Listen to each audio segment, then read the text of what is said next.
Hello. Hello, Dan. It is spring. It's here. It's incredibly weird to be recording with you while the sun is up. I don't know why. It's just kind of like making me feel uncomfortable. I'm like, should I not just be sat at my desk in front of a computer podcasting? The answer is no. I need to be doing this, Dan, even if it is a beautiful day outside. Is it a beautiful day? It's raining here. Haha.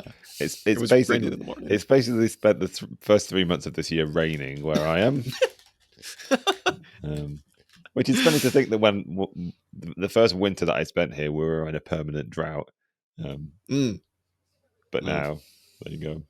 Yeah, rapid swings between Cornwall, extremes. it's wet. It's wet in Cornwall. It rains. There you go. It was just recently, just a quick update for the listener. It was the most holy day of the year, which is, Dan, the day after the equinox. And can you tell me why it's the most holiest day of the year? Is this the day you choose to plant your potatoes? It is the day I choose to plant my potatoes. It is potato day. And I revel in the looks that I get from people being like, why? He's planting his potatoes early. Oh, it's not ire you receive. It's not envy exactly. It's wow. Like, ooh, yeah. He's brave. What a fool. Yeah, well, his potato plants are going to die. Wow, look at him. It's been incredibly mild here, so I think we should be fine. We've had no frosts, so. Yeah, exactly. Yeah. Vernal equinox, the best time of the year. I got slapped with it yesterday. I was like, it's spring. Spring is the best. It is the best time. I think I said the exact same thing last year. I was like, all of these people who say it's autumn, I understand it. Autumn is cool. Objectively, spring is the best. And here we are. So, Yeah. New year, new us. Yeah. Yep. We're in British summertime now. That's my favorite. I realized like I made a slightly verbose, shall we say, or slightly grandiose perhaps statement that the best hour of the whole year is the hour between about 7:30 and 8:30 on the Sunday after the clock change. I know many people who would disagree with you. Yeah, well, there you go. Isn't it supposed to be like the most dangerous day on roads? Yeah. All right. On the roads, it's a bad day for heart attacks. Oh God. Or it's a bad day for people with heart problems, I guess. Fair enough. Yeah. So why is it the best day? Just because you're like, I'm up early. It's not the best day. It's just best the best hour. hour. Yeah. Okay. Yeah. When it's like 7 o'clock, 7:30 at night, and it's still daylight, and like. Yeah, fair enough. Yeah. I see it. I see what you're saying. Nice. This year was not nice because it was raining, as I say. But Well, anyway, we had started this year with a new podcast slogan, "New Year, New Us," where we were like, we should actually we should challenge ourselves for once in our goddamn lives. We did that for a little while, fell back on our ultra left bullshit, but now we're back. Equinox episode, several weeks too late. We're reading some Isaak Rubin, Dan. What is before we get started on this, where's your confidence level right now? Like, out of 10, like where are you at right now to talk about this? Oh, I'm less than normal for sure. Yeah, sure. I was about, and I don't know where I am normally. If I'm I was going to say, you don't have to admit. I mean, I mean, I'm sure the people that listen to this podcast know, but like, it's a bit of a roll of the dice whenever we click record. It's just like, let's see let's see where we're at. Like it's a like bi-weekly checking in with ourselves to see like how we're doing. Yeah, what sect are we a part of this week? Oh well, there is that as well, isn't there? It's like, what are we going to discover about ourselves in the process of like free associating on these various esoteric topics? Yeah, this one was a challenge. I feel excited by it. I feel like it's taught me quite a lot. Although I'm not sure what it has taught me. Maybe that's where I'm at. I'm like, I feel educated, but I don't know how well I'm going to be able to share that. So we'll see. Knowledge has been put into your brain. But it's still percolating and formulating, and in what form is it going to come out? Yeah, the correct one. I don't know. I think it's form. It's part of an ongoing process. Yeah. It's dialectical. Yeah. What social form? what social form of appearance the underlying The knowledge. material relation of ideas in my head take. Yeah. I don't know. Yeah. Well, I was stood outside the train station the other day, just waiting for my train, and I was holding this book. And well, you should say we read the first section of I. Rubin's essays on Marx's theories of value, the bit about commodity fetishism, that section. And I was holding this book, and this dude gets off the train, and he walks over kind of near me, and he starts like smoking a bowl, and he sees that I'm like holding this book, and he comes up to me, and he goes like, "Hey man, is that a book?" And I was like, "Yeah, it's a book." And he's like, "What are you reading? Can I have a look?" And I was like, "Yeah." So I show it to him, and he goes, I. Rubin, essays on Marx's theories of value. And then he looks at me, and he looks back at the book, hands it to me, and just walks away. And I was just like, damn, am I a square now? Like, when did that happen? Like, whoa. So that's about where I'm at. I thought his response was going to be, yeah, that figures. And then or his response was, he doesn't properly understand commodity fetishism. Well, quite, yeah. Clearly, he's reading the wrong like material. This pothead value former comes up to me. He had an ideological objection to. I think, you know how like you'll often hear people like talk about like who was your favorite communist, Russian communist, Soviet communist who like died in the 30s, who was like killed in the purges. I think I got a new favorite people one. have. Okay, it's a conversation people have. You know, normal people. They ask you this question. I feel like you only ever hear people say Bukharin or whatever, but Rubin. Not great that he was killed in the purges. Not a good thing for humanity, because maybe now we'll just get right back to it. This book was so clarifying and so well written, and like at least the section that we read, which was again the section on Marx's theory of commodity fetishism, the first like 60 or so pages, takes all of Marx's ideas, and as far as I can tell, very accurately portrays them in a very like dense but not like aggressively so, and just a very like calculated way. The chapters are very short. It's very easy to like read one thing, put it down, think about it, come back, read it. And maybe like the best, it's like presented in the best way, at least that I've found these ideas have been presented in, because it's straight to the point. He doesn't try to bring in any obviously like ideological predilections that he has, like a lot of people try to do now, like when you try to read Harvey or something like that. But yeah, I thought it was good. He does that thing that I'm always really grateful for, where he'll end an essay, he'll end a chapter with a paragraph, and then he'll start the next essay by basically saying the same thing, and then carrying on where he's left off, kind of thing. Yeah. Like, there's some good summarizing, which we love. Yeah.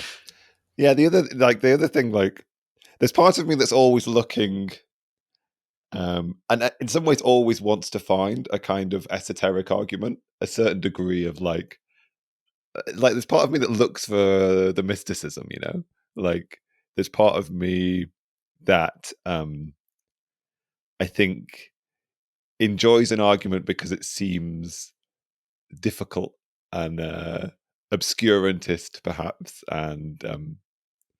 and difficult to understand in some way. Maybe this is why I've had several dalliances with like psychoanalysis.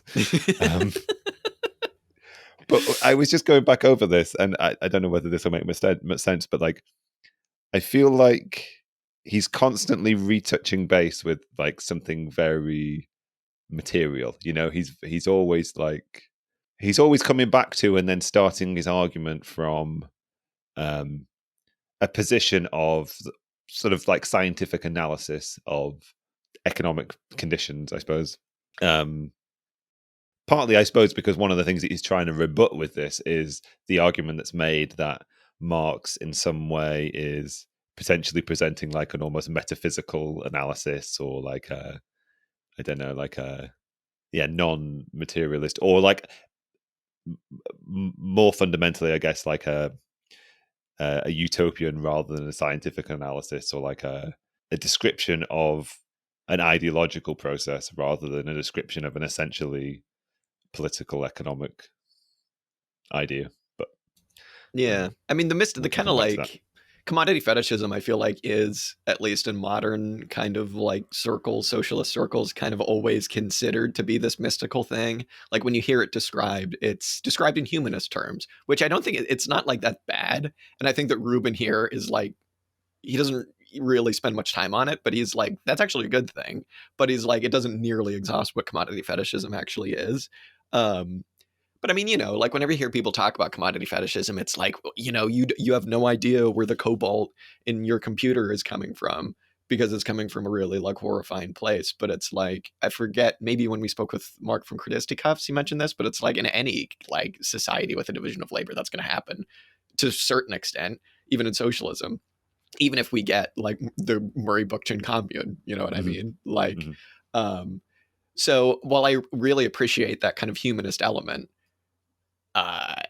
this did a lot of clarifying for me why commodity fetishism is actually so important to Marx's overall theory of value, and why Rubin starts his book, which is called Essays on Marx's Theories of Value, with talking about commodity fetishism for 60 pages and not with the section that's titled Marx's Theory of Value.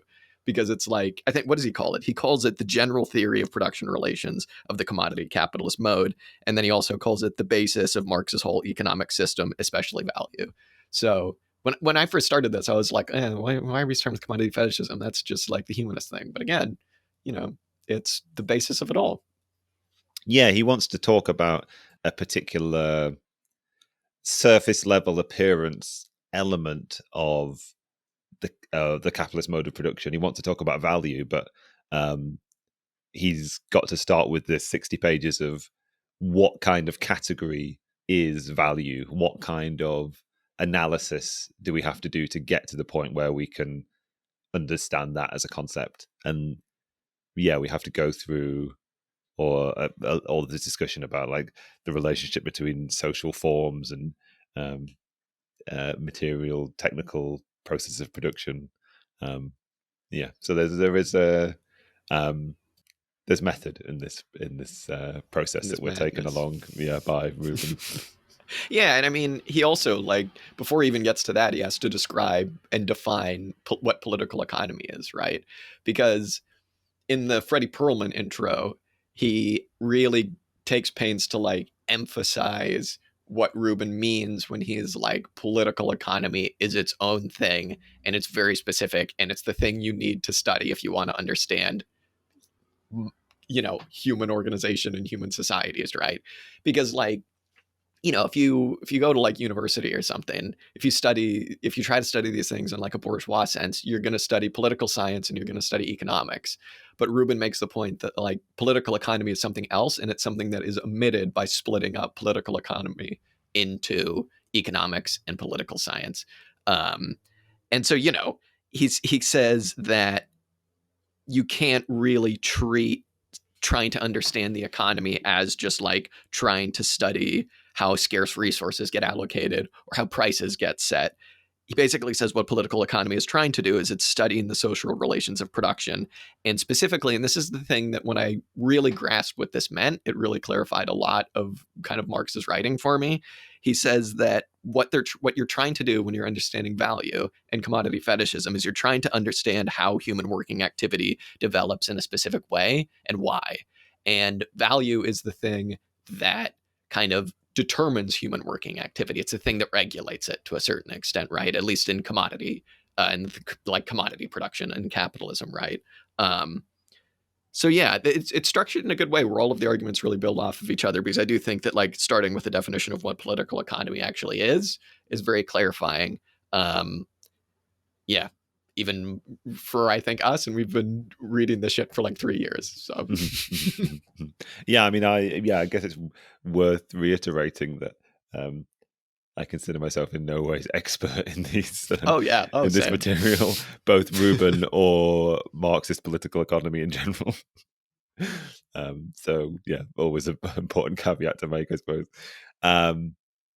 Yeah, in some ways, I was caught out by the progression of the argument in this, because despite what I was saying before about him, there always being a sort of materialist touchstone for the argument that he's going through at any particular point. Like he'll always refer back to something quite sort of simple and a sort of fundamental materialist point about uh, the capitalist mode of production. There is a transition in this in some respects, I feel, from a more concrete description into more abstract terminology as you go on. And there's an extent to which I was a bit caught out, partly because of what you were saying before. Often when I end up trying to transpose an argument around commodity fetishism into a language and therefore a critique of capitalism that I can share with people who might not be familiar with this terminology.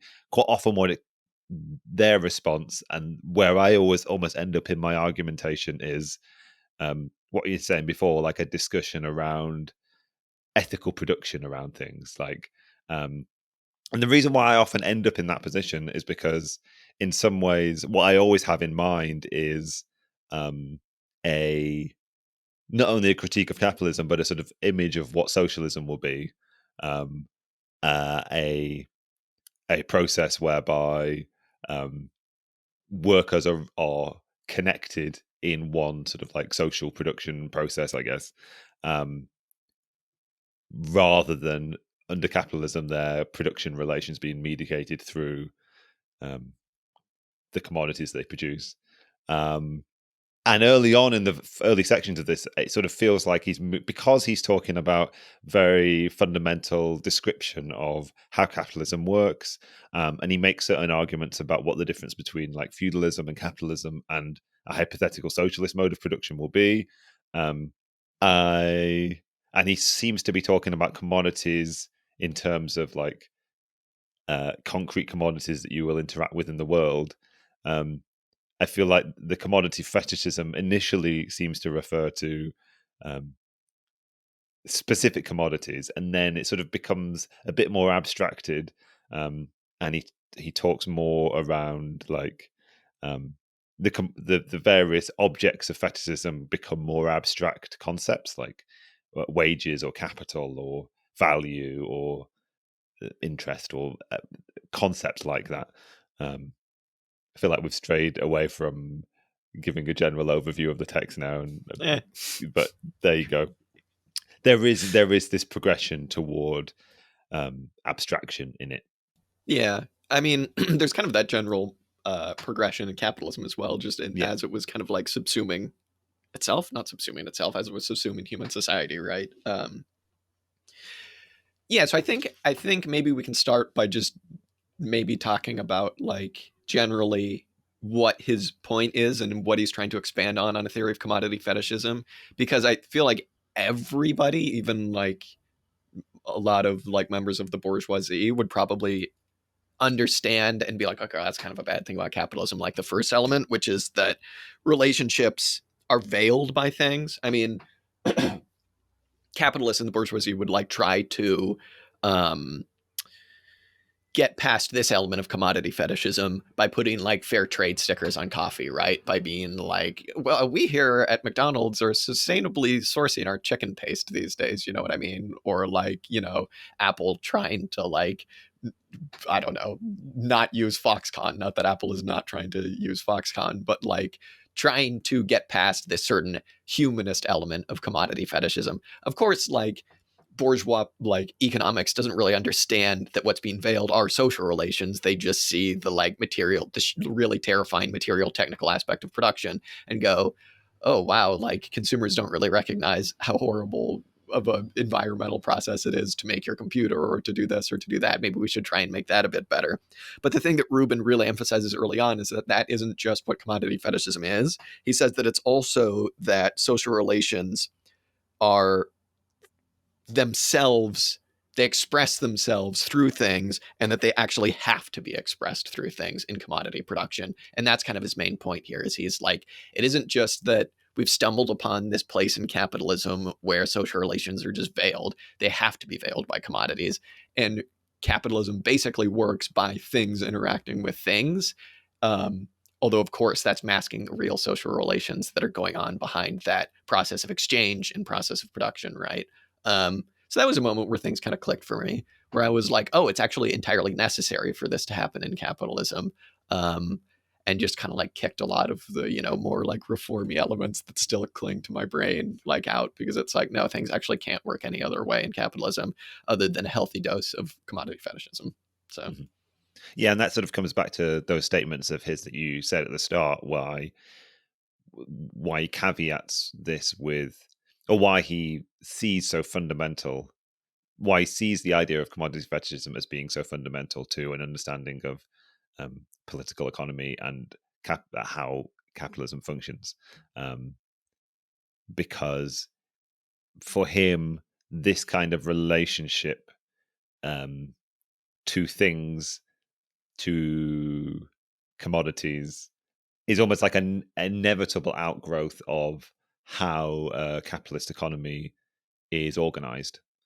And so, like, yeah, he go in like in the as you were saying before, like he gives this very basic, in the first chapter of this, I think it is, he gives this like a basic description of how capitalism functions, and he sort of it's almost like in a continuum between feudalism or prior modes of production and the sort of almost like socialism and some future mode of production. And it's an argument that we're quite familiar with, I think, where he's basically just saying that under capitalism you have economic conditions whereby people produce things privately, but they're things that they produce are not for private personal consumption, they're for social consumption. So you have a form of economic organization which is in the history of capitalism anyway has grown toward being a global process whereby producers are connected all over the world, and the number of elements that make up an eventual commodity that reaches a point of consumption includes things that have been worked on by hundreds or thousands or however many people. And so what you have is almost like a socialization of production. Like production has become a totally social activity, but it's still done under conditions whereby production itself at any point is a private activity whereby producers only have any communication with each other when they engage in a market exchange, when they take the thing that they've produced and try and pass it on to some other producer. And so he starts off his analysis with this basic description of capitalism whereby the only contact point, the only communication, the activity which coordinates that total social reproduction of society that happens under capitalism, the activity that coordinates that is a simple exchange of commodities. And as an extension of that, what you get is the commodity, and its interaction with other commodities seems to be the thing which then comes to actually direct the productive activity of people. Like it's not one producer tells another producer, I need this number of things, but rather through price signals and through sort of like global comparison of commodities, that you get the actual organizational, the organization of production itself, kind of thing. yeah, exactly. Yeah, I think well said, because like he does something that I think is one of the most useful things I've ever seen in terms of like outside of Marx, in terms of like actually understanding the issues with capitalism. When he goes through, there's this one chapter called The Objective Basis of Commodity Fetishism, and it could just as easily be called The Objective Basis of Commodity Production and Capitalism, because he says that there are two things that you need to have for commodity fetishism to become a thing, and indeed for, you know, commodity production to become a thing, and that's private property and exchange. And so what you're saying is exactly true, because it's like, you know, all production is being done in little isolated units that have no real connection to each other at all, and they're all in fact in competition with each other, right? And it's not like capitalists have a little book where they go, oh, excellent. I'm producing my commodity just below the socially necessary labor time. This is excellent for me. Oh, darn, I'm just above.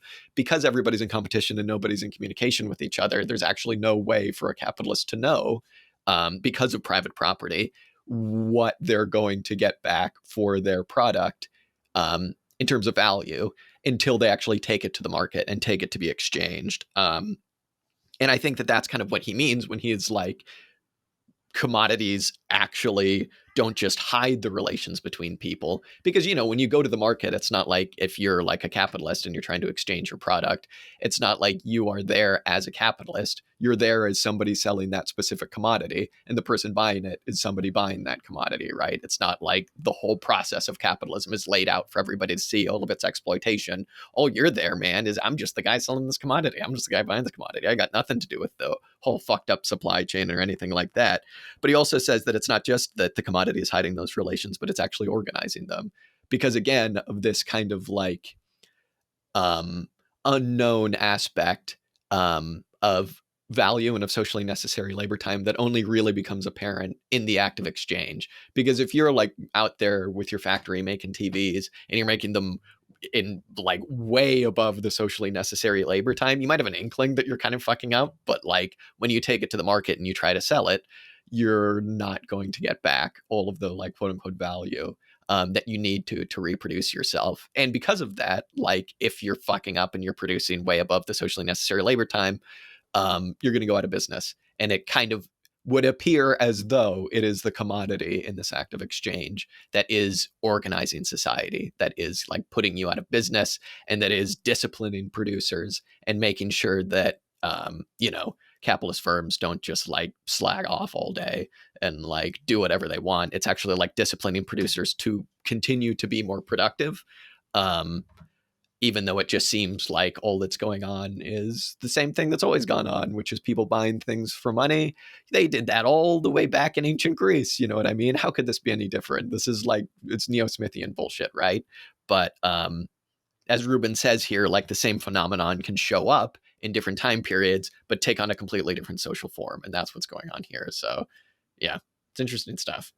Mm-hmm, mm-hmm. And he says some very sort of like simple things. He makes a comparison between how a capitalist firm or enterprise functions, and the transfer of goods that might happen between one element of a firm and another element of a firm, as being something that's in some way seems to be like his prototype for a socialist economy, only in the sense that like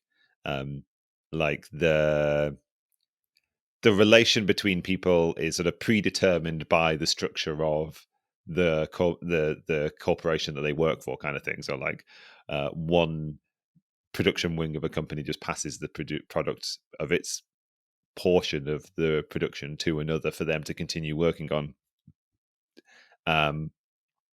And for Rubin, like socialism is that process writ large throughout all of production, I guess, in the sense that like there are determined production relations, I think is a piece of terminology that he uses, like that, like as opposed to under capitalism, whereby people produce and they don't really know who it is that they're going to sell to until they take their product to market, kind of thing. So those relationships don't exist ahead of time, kind of thing, but only exist during exchange. Yeah. And also like why you get, you know, we all remember at the beginning of COVID when it was like 50,000 tons of potatoes had to be burned because there were no buyers for these potatoes, even though like obviously a bunch of people were going hungry. It's because there was no real way for anybody to kind of understand where their product was going to go. Or, I mean, this happens even in the best times. Like maybe COVID isn't even the best example. Like somebody might be like, hey, kids these days, they're buying a lot of fidget spinners. Maybe I'll just make a bunch of fidget spinners. But then by the time they get to the actual market, it's like, oh, wait, no, nobody actually wants my fidget spinners. Or I was nobody asked for your fidget spinners. Yeah, goddamn. No fidget spinners in socialism. But I mean, this, I'll just reemphasize again, like I do think the objective basis for commodity fetishism stuff, private property exchange, is so important. And I think that the kind of element of commodity fetishism that we find in exchange is just like a really obvious basis that people can really concretely see for the irrationality of capitalism. Because when you are a capitalist and you appear in the market as not a capitalist, but as a seller of a commodity, you have total, like, not justification, because it isn't actually justification, but you totally have the ability to just be like, hey man, it's like Werner von Braun being like, hey man, I just build the rockets. I don't care. I have nothing to do with where they get sent. If they get sent, on like poor villages, that's not my problem because I'm just the guy designing the rockets. But it's like, well, that is just commodity fetishism. It's pretending that, like, you are somebody who it's the commodity doing these things. It's the market doing these things. It'll all sort itself out, when in reality, it's like, this process makes it very difficult for people to actually recognize that they're part of a massive production process and not just somebody selling a single commodity. So yeah, I don't know if there's anything else. Do you want to say anything else about exchange in here and how it relates to commodity fetishism? No, I don't think so. Okay, excellent. I guess we've covered it then. Yeah, we've done it. We've There we sorted it go. all out. Got it. It's funny how the objective basis stuff really rhymes with a lot of the kind of like left communist stuff that we've read, like the councilist stuff, I mean. Because the whole point in the fundamental principles is getting past private property and production for exchange. And kind of like using that as its touchstone for a socialist society. Every now and then in here, Rubin will kind of like mention something about what socialism is. And it's kind of like, are you just talking about the Soviet Union? Is that what you mean? Like, are you just talking about like big plan input output tables, and the plan actually doesn't actually work, but that doesn't matter. But it's interesting. I mean, like, it's very easy to see where you can get to a kind of like GIC understanding of things from here. Mm-hmm. I mean, in some respects, what it chimes with a little bit is the kind of like monopoly capitalism. Like capitalism in its natural development will develop big enough monopolies that they do that thing which I was describing before, which is the monopolies come to be the thing that defines or fixes the relationship between producers, and it's no longer something that's facilitated by the market. And obviously this was an idea that was sort of prevalent at the beginning of the 20th century amongst certain wings of socialism, like capitalism in and of itself is creating the conditions for socialism because of the monopolies that are being formed in these enormous firms, kind of thing.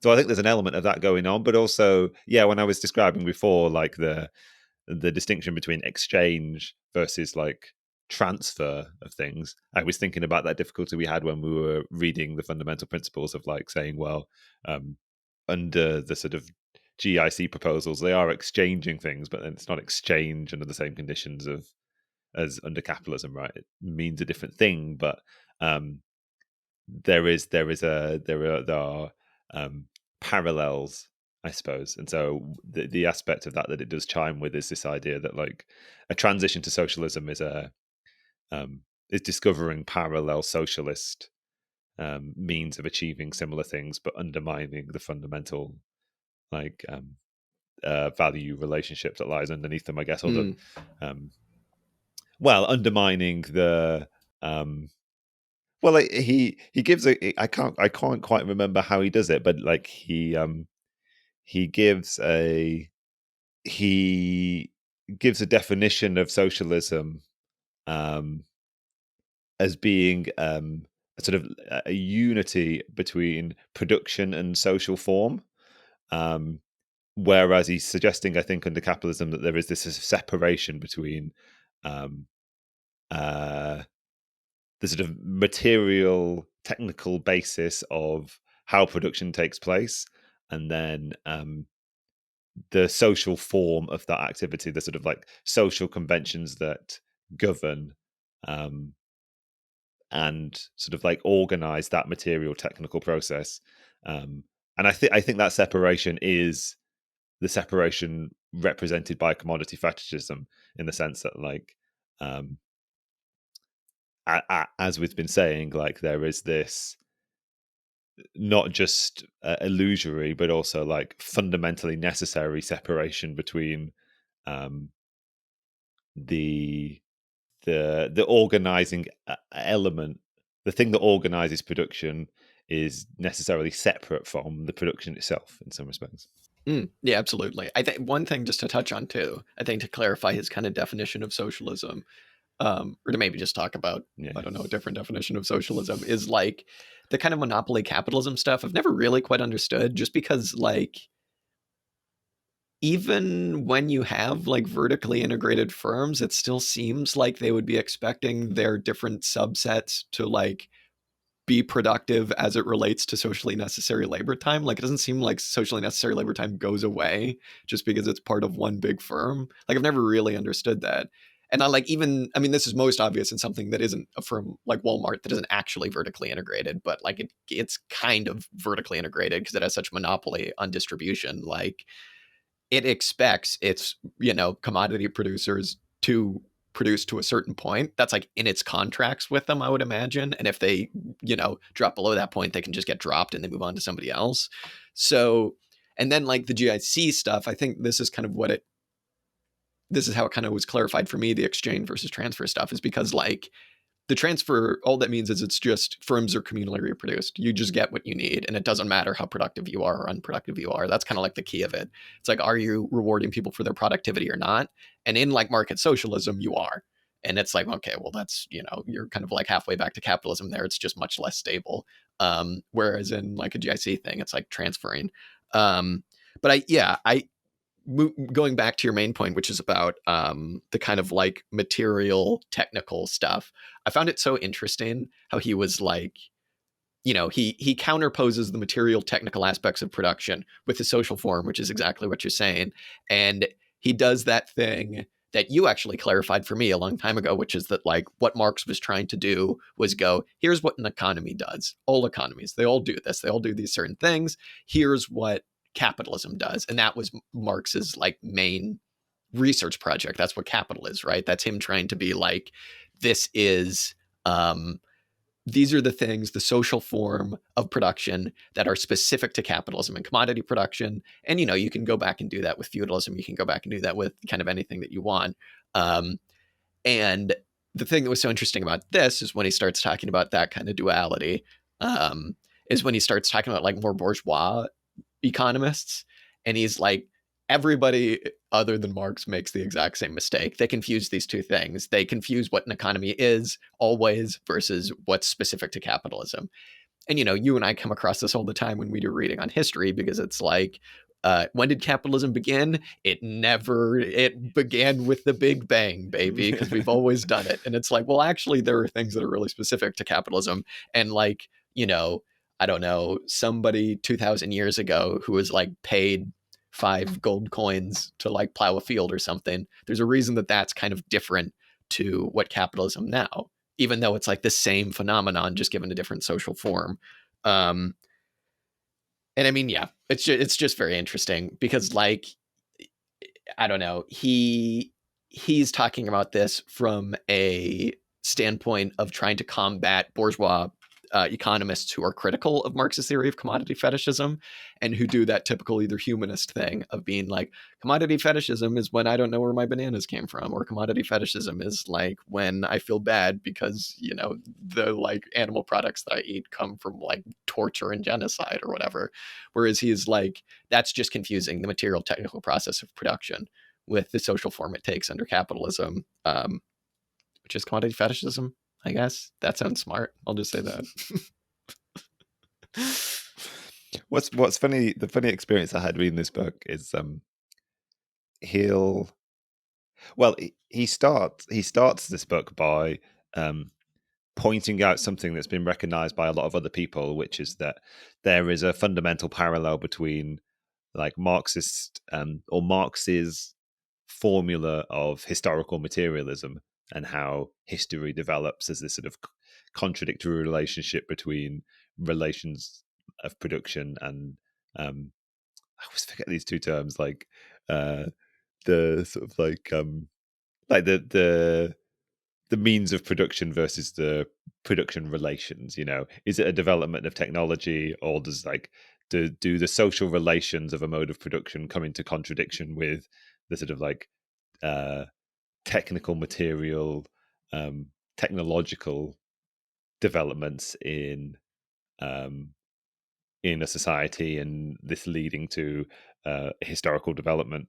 And then he's pointing out that there's a parallel sort of between this and Marx's sort of basic formulas for understanding political economy as being distinction between an appearance level set of relationships between things in an economy, like a whole series of forms that things come to take, a series of um, commodities become bearers of value, and commodity seems to have this thing, this quality of being valuable, or means of production seem to, in and of themselves, be able to create surplus value, or the sort of the technical production process, or uh, land seems to be able to bear a rent, an income for the people who own it, kind of thing. And that sort of surface level appearance, these are the things that seem to be qualities of objects in the world, for Marx, are actually the necessary form in which social relationships between people take under capitalism. The only way we can interact with and understand relationships between people under capitalism is through their appearance level form in the qualities of things. And for Rubin, what he's saying is that there's this similarity between Marx's political economy and Marx's historical materialism, in that they sort of contain these two sort of contradictory dialectical, I don't know, relationships between these two things. But what that leads to, coming back to what I was saying, what this leads to in reading this book is it's sort of peppered throughout with all these comments on things that you would recognize as being commentary on history. There's so many descriptions of development of mode of production, how different mode of productions function and how they differ, what it is that defines any economic form of activity, what the things which are necessary in any mode of production, which he kind of describes as just a simple bringing together of. I think he identifies some fundamental elements like land, labor, means of production. You need to find some way of bringing these things together in a way which they produce or reproduce what it is that society needs. And then also he says that there are things that are fundamental to specific modes of production to define how they function. Yeah, he talks about land, labor, and means of production, and the necessity of bringing them together to have a mode of production, I guess.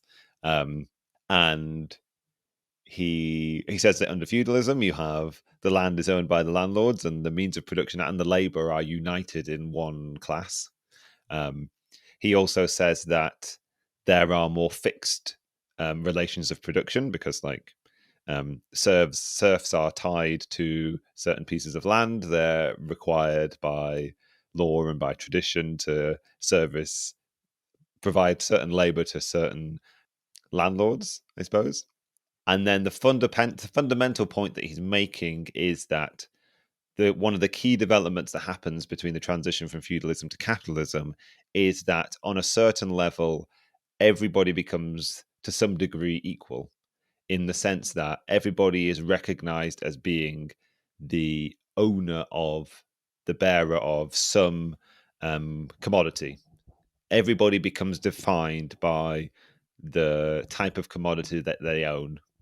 And obviously, the capitalists own means of production, and it's that ownership, that relationship to means of production, that makes them capitalists. Workers only own their labor power, and they don't own means of production. They're proletarians, and therefore they're defined as a particular class, and he does talk about like landowners, but I guess you could extend it to anybody who is an owner of something and extracts a rent as a result of by right of owning that thing. But on a fundamental level, everybody appears as and interacts with others fundamentally as an owner of something first and foremost and exclusively almost. And Yeah, so that it comes to be the point where it's just those things that are interacting to some degree rather than the people, I guess. yeah, that actually clarifies a big thing for me, you saying that, because he talks about commodity fetishism, the fetishism of the commodity, but then he also talks about this idea of the reification of people. And I guess it's exactly what you're talking about, right? Because like commodity fetishism, we've talked about it. It's how the commodity appears to have all of these supernatural powers. It seems as if the commodity is the thing that's organizing everything. But then he talks about reification of people, and he basically says it's when social relations are like perceived as inherent attributes of the people, of people themselves, of specific people themselves. So it's like that guy is a capitalist. He is the capitalist. The capitalist does this. And that actually kind of got me thinking, because it's like, I think maybe this is just people's first instinct at work, right? Where it's like, I mean, this has always been my experience with trying to talk to people about like either in union efforts or in like just general like shit stirring efforts at work. Like, whenever you try to talk to somebody about, hey, work's pretty shitty, huh, man, this shit fucking sucks. They're always like, yeah, man, our manager's just terrible. Our manager sucks. It's just our goddamn boss. They suck. And like, I'm going through this right now with union stuff. People are just like, man, if only we could just replace the big boss, everything would be fine. Or like, at every other job I've ever had, people have always just complained about that specific boss that they've had. And I think that that's actually kind of a certain type of reification of people, where it's like, this person seems to be the thing that is, you know, making your life shitty, and that is the it's not that they're the conduit of capitalism, right? It's just that they are one specific person acting against you in a very concrete way, whereas in reality they are a conduit of capitalism. They're a conduit of capital. And the reason you know that is because if they weren't, they would be replaced by somebody who was, right? Like, people need to act in a certain way to keep up with the needs of accumulation, no matter where you work. And so I think that that kind of leads to a certain type of reformism, and also like knee jerk, I suppose just like knee jerk reformism in worker struggles, and is always kind of like the first step in kind of like radicalizing any given workforce. And it is kind of like, you know, it plays into that distinction of like overcoming the reification of people, and commodity fetishism is like maybe the thing that is necessary to make the working class the class for itself, as opposed to the class in itself. I kind of always come back to that as like a barometer for like how to make that happen. Maybe if we just make enough podcasts, we can do that. But apparently it actually has something more to do with political economy, which is a bit frustrating. So am I right? So I've always been a bit confused by the idea of reification. Am I right? Can you clarify for me? Am I right in thinking that like all that reification means is that process of people becoming defined by the thing that they own, kind of thing? Yeah, I think like, it's, like, yeah, you don't have to be the definitive oh God, person who understands the thing, but like Jack between the Lukacs. two of us, you know? We really put our brains together. I mean, I think I understand it because literally it just means thingification. It becomes a thing, right? So it's like, it's not quite a concretization. It's almost like an abstractification, but it is a like, this concept becomes a thing, and it has this kind of like, there it is. This is no longer, you know, like Doug, my manager. This is like, a manager, right? I suppose it's something like that. It's like the capitalist becomes the evil capitalist. It becomes not just the conduit of a broader set of social relations. It becomes that evil person. That's like my general understanding of it, at least. It's, yeah. Just found a little bit in my notes where I've written production relations, reified / crystallized. I think that's the two words he pairs together, and the idea of it being a process of crystallization would imply that it's like that sort of fixing and then into a social form. So it's like, I think the reification is this thing which it sort of describes, mediates this process whereby a production relation, a relationship between people, becomes fixed into a particular social form. And I guess social forms are it's in another way of describing the qualities of things. Yeah, I think that's exactly it. Yeah. Yeah, I think it's when you perceive these historically specific categories as inherent of a specific group of people or person. It's like, we don't talk about capitalists, we talk about job creators, right? We talk about these people that have always existed and that are like entrepreneurs instead of like conduits of capital, I guess. Yeah. Mm-hmm.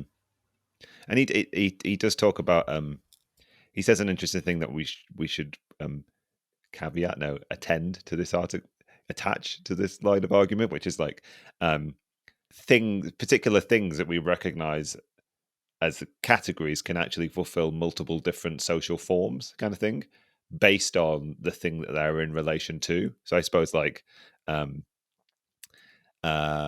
money can fulfill the form of like rent or interest, but also if it's in a particular relation to a worker and fulfilling the reproduction of the worker, then it just takes the form of a wage kind of thing. But then if it's something it's actually being used to acquire means of production or other things that are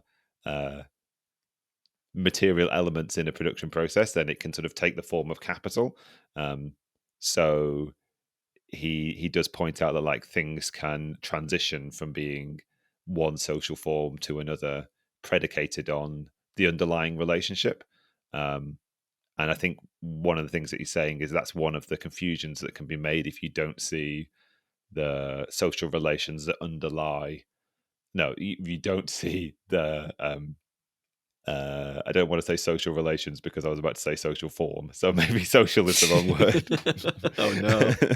Get the thesaurus. This was the biggest problem that I had reading this whole thing. Is like, is this am I encountering him just using a different word for the same thing, or is he actually saying something else? Because there's a point in, I think it's in chapter 2, when he's talking about socialism and he's talking about the relationship between producers being one where they have like a fixed social relationship or something like that, a fixed production relationship or something, as opposed to one which is mediated by the market. And at the beginning of the next chapter, he talks about under capitalism, people do have there is a determined production relationship.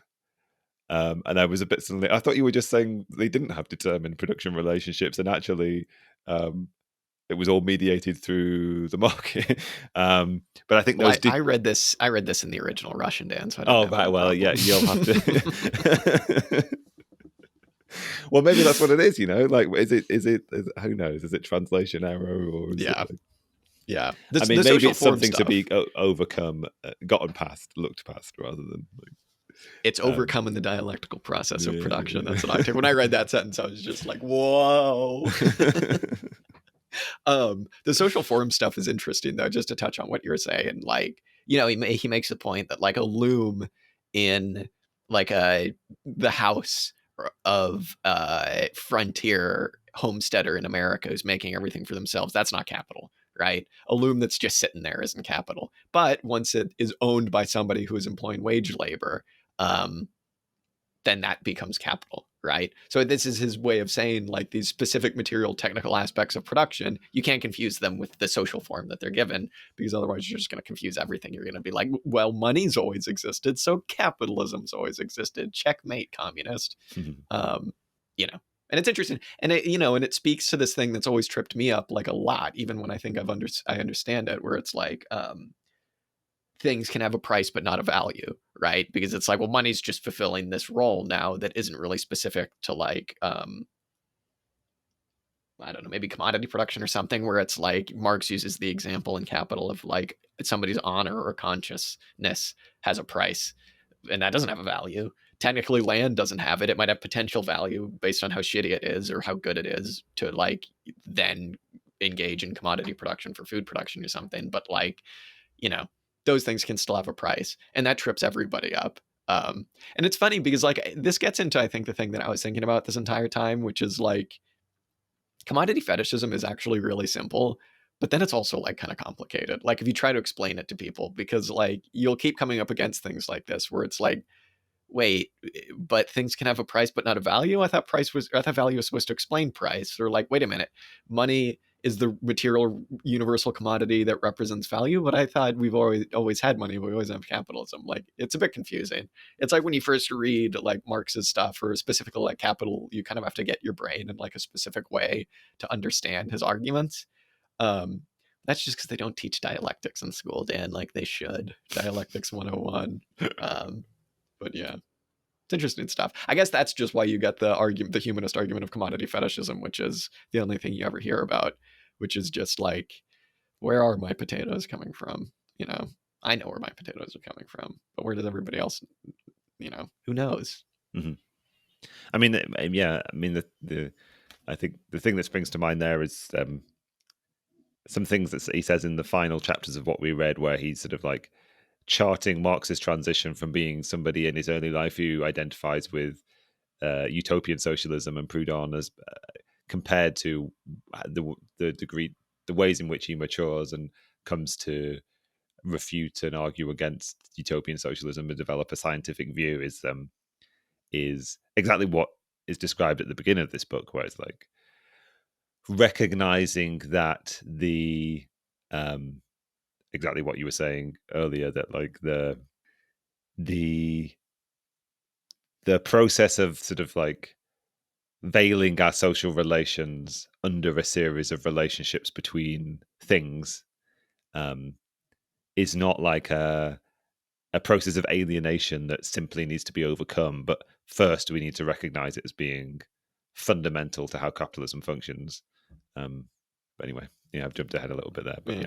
Well, I mean, I don't know. I think that's kind of the main point, right? Which is just that like capitalism and the way that it functions makes people perceive it as natural and normal and the way that things have always been. But in reality, Dan, that's commodity fetishism. So, you know, this is the bugbear of like every like kind of cultural Marxist academic of like, you know. Wow. That's where you'd hit like the air horns thing on your soundboard if you had the. Well, all I was this. Probably more correct, yes. Probably more accurate for us to be using that one. that is the auxiliary statements air horns. Incorrect. Yes. Is there any this is the extent of my notes on this book, but anything else for you? No, where have I gotten to? Where are we at? Where are we? Where are we at? We figured it out. The only thing is the sentence, the quote from Marx that hangs over this entire thing for me. Oh no. That I think I still don't understand. Oh no. Is what it means to say that material relations between persons sort of take the form of social relationships between things. And I still don't have an answer to that. Well, that's been our episode for this week, everybody. No, I mean, I guess it's just the general idea, right, of like the process of production that's specific to capitalism is masked by, oh, that guy's just going to the market to sell his commodity. That guy is just, they just buy commodities, they just sell commodities. Mm-hmm. And the rational kernel of that thinking is that to a certain extent, you could say from one angle that commodities do actually organize the economy.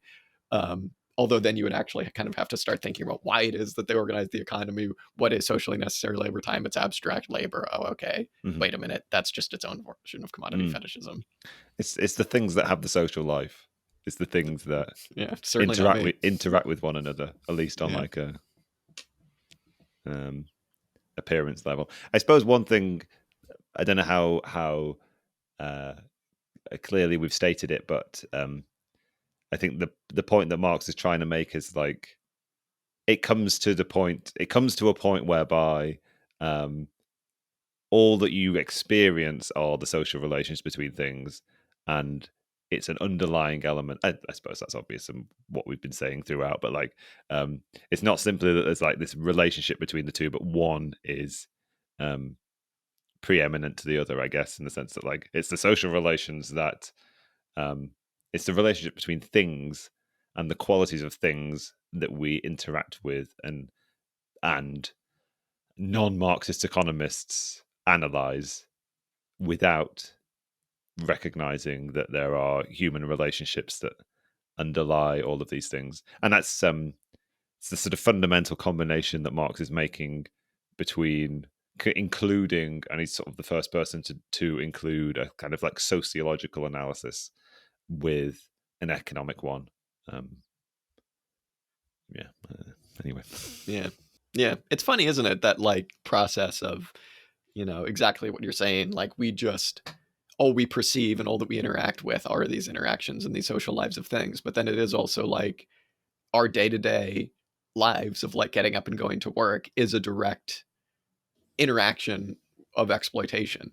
But it's hard to recognize that. And like a form of that is, if I work harder, I'll get more money, or this money that I got today was because I did a really good job, or I, blah, blah, blah, blah, blah. It's like, no, you're getting paid for the value of your labor power. Like, if you'd slack off all day if your boss didn't notice, and you'd still get paid like the value of your labor power. You know what I mean?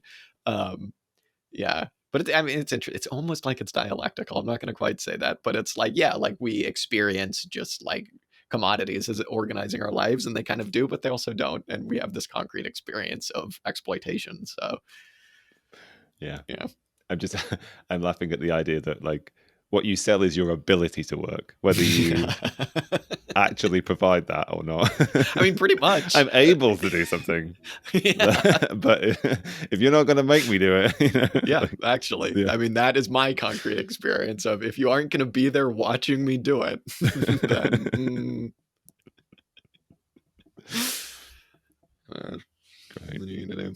Okay. Commodity fetishism. The last two chapters in this are interesting, but I don't think. Yeah, no, sorry. No, I don't think. It's just the necessary chapter that gets included in books where an author has a particular beef that they just want to exercise.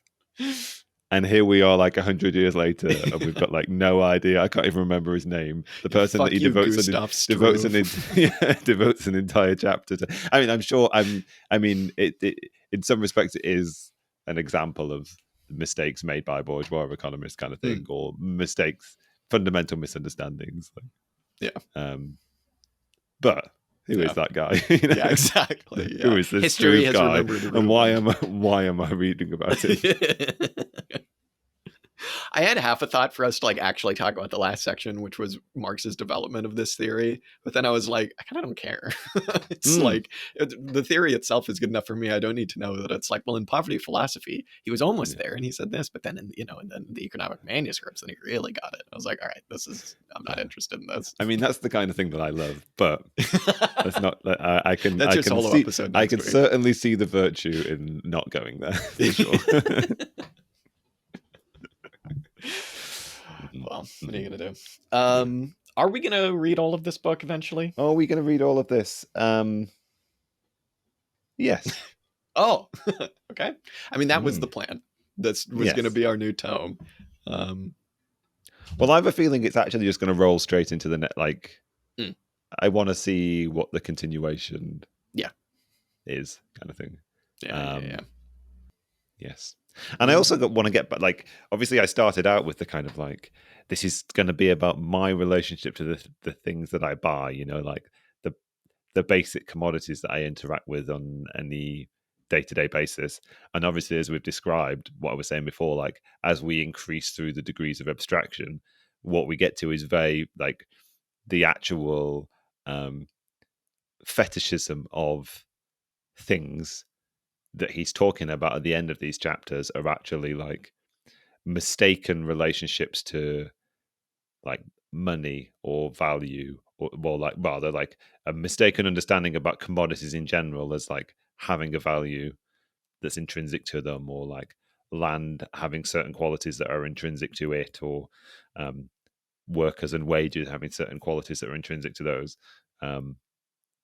maybe continued reading about value will bring it back to a concrete analysis of like everyday analysis interaction with things in my daily life, I guess. Yeah, this book must be about me. Yes, exactly. Yeah. Why else would Isaac Rubin have written this book if not for me to read it? Exactly. All right. Well, this book was very... if that was his intention, I'm sure he's like lamenting that he ever put the effort in, because yeah, exactly. Yeah, I did it for We're like, these this two was buffoons. really good, except for the quote that starts it. We're like, what the fuck does that mean? Yeah, well... Anyway, I'm glad. All interesting stuff. And I mean, this is the kind of stuff I feel like you need to read if you actually want to understand the like political economy of socialism. Because while you could easily just be like, big computer cartel, everything's sorted out by somebody else. If you apply this analysis, you'll see that actually doesn't get past like, capitalist social relations really in any way. So it's good. It's really, really interesting. I wonder what... Yeah.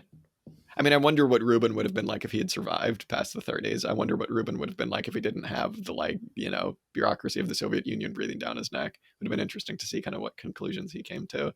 Mm-hmm. Maybe have just done a Paul Matic and go and live on a commune and grow vegetables. Yeah, exactly. Take that route. Take the Kamat way out. The Kamat way out. God, I wish I could take the Kamat route out. Baffles me that he's still alive. That is just like, true? Huh? Yeah, I think so. Let's get him on. Let's get him on the pod. We couldn't get him within a mile of a computer, I don't think. Someone would have to run to him with a telegram and be like, sir, two people talked about your book. Yeah. He's never gonna like DM us on Twitter or anything, is he? Oh my God, I would lose it if you did. He's in the Discord. He pops up in the Discord. It's like, whoa. Yeah. Anyways, I was gonna make an Earth Crisis joke, but that's neither here nor there. Burn the machines. Earth Crisis, good. Kamat, not good. Yeah. Destroy the machines that kill the forest. Exactly. Yeah, indeed. We did it, Dan. We talked about value in a coherent, semi-coherent way. I was moderately worried about this. This has been a book that we've been talking about trying to read since we maybe started the show. So look at us. Yeah. I mean, I'm glad that we did. I mean, I feel like I suggested that we embark on it on a fundamental misunderstanding that it was going to tell me something about like ideology under capitalism. I think that's what my starting point was. After the conversation we had with Mark and that reading about that critique of David Harvey essay, and I came away from that with these sort of like, I should really try and understand ideology under capitalism. I mean, what this has shown me is that all bourgeois ideology, it's commodity fetishism. That's what it is. It kind of is. So everything. Think about that. Everything is commodity fetishism.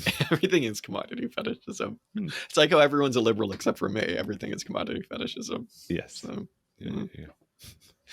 All right. I think that's long enough, Dan. Let's give it up. It's good enough. Long enough. Good enough. Yeah, you have to get back to work. What are we doing? Oh my God. All right. Talk to everybody later. Thank you, Dan.